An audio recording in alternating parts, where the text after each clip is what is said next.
कमलिनी, तुला काय वाटतं ग? देवाचं फक्त नाव घेतलं म्हणजे झालं? चूक. खर तर तुझ्या नवऱ्याला देवाचा अर्थच कळला नाही. अगं, देव हा फक्त भक्तीचा नाही, तर पूजा अर्चा आपण त्याच्यासाठी काय करतो यासाठी तो भुकेला असतो.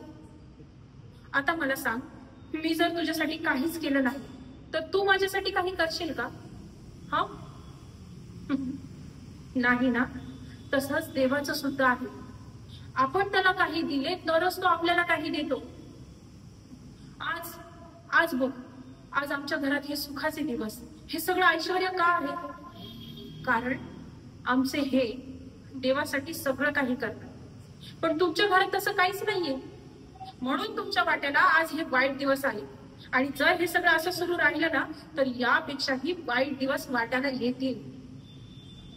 अगं, देव फक्त वरवरच्या भक्तीला थारा देत नाही ग, त्याच्यासाठी तन मन एक करून त्याच्या भक्तीत न्हावून त्याची पूजा करावी लागते.